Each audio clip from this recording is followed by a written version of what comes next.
Now, on Tuesday, President Trump said something very revealing about the National Rifle Association. He was speaking to a group of governors at the White House, all talking about gun safety in the wake of the Florida school shooting. And Trump said they shouldn't be afraid of the NRA and that sometimes they need to confront them. Don't worry about the NRA. They're on our side. You guys, half of you are so afraid of the NRA. There's nothing to be afraid of. And you know what? If they're not with you, we have to fight them every once in a while. That's okay. So how do we get to a stage where state governors and even the President of the United States are worried about a non-profit association of gun owners that's technically a social welfare organisation according to the Internal Revenue Service? OK, let's do a background check on the NRA. The National Rifle Association is the oldest national organisation of sportsmen in the United States. More than 600,000 men lost their lives during the American Civil War in the 1860s, more than all the American casualties of the First World War, the Second World War and Vietnam put together. Despite being on the winning side, Union commanders like George Wingate and William Church were appalled at the quality of marksmanship they'd seen on the battlefield. So, in 1871, they started the National Rifle Association to, quote, promote and encourage rifle shooting on a scientific basis, whatever that meant. And for the next 50 years, they held shooting competitions, opened rifle ranges and printed magazines like American Rifleman's. The 1920s saw an explosion of organised crime, cashing in on the massive profits to be made after the prohibition of alcohol.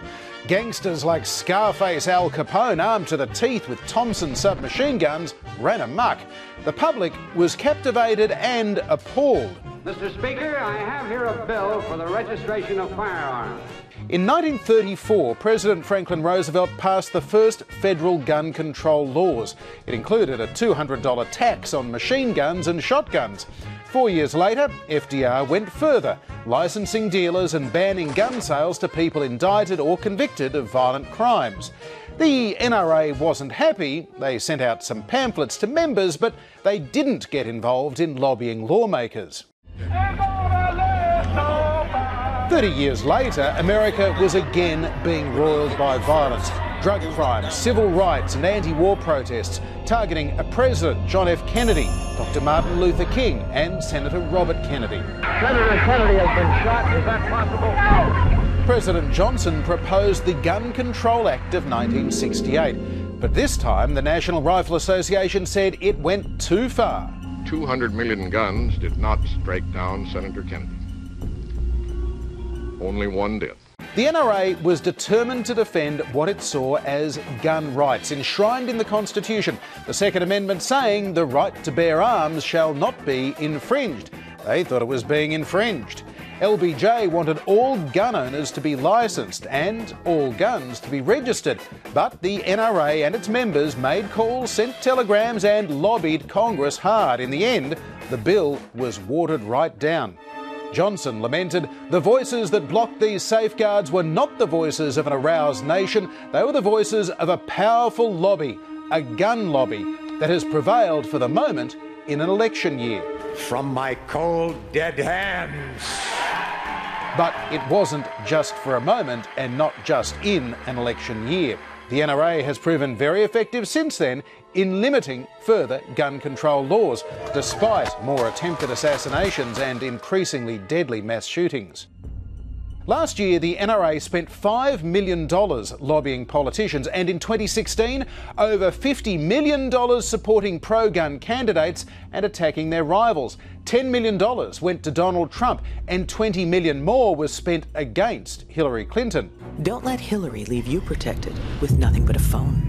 The NRA has given money to 307 of the 535 members of the House and Senate, 281 Republicans and 26 Democrats.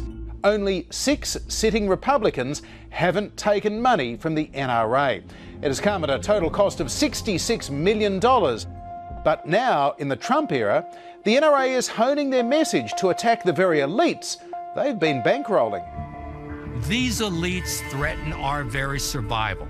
And to them we say, we don't trust you, we don't fear you, and we don't need you. Where does the NRA get all of that money from anyway? It claims to have around 5 million members. Annual fees are $40. Some gun makers, though, will pay for your membership when you buy a gun. Others just give the NRA some cash for each gun they sell. And it all adds up to around $160 million a year. Then there's the money from advertising in the NRA's magazine and the NRA's TV channel. A lot of that also comes from the gun industry, and close to $70 million from program fees. That can be anything from rifle ranges to firearm training programs, and a lot of that comes from the gun industry sponsorships. But the biggest ticket item is contributions. And you guessed it, despite some very dedicated mum and dad supporters, most of that money comes from big donors who are also mostly, you guessed it, the gun industry. But don't worry, the gun industry can afford it. They produce around 3.5 million guns a year with revenue of around $11 billion. Like the 20s and 30s and the 60s, Americans are once again alarmed at public gun violence. The push is on again to tighten gun laws, and the NRA is once again digging in.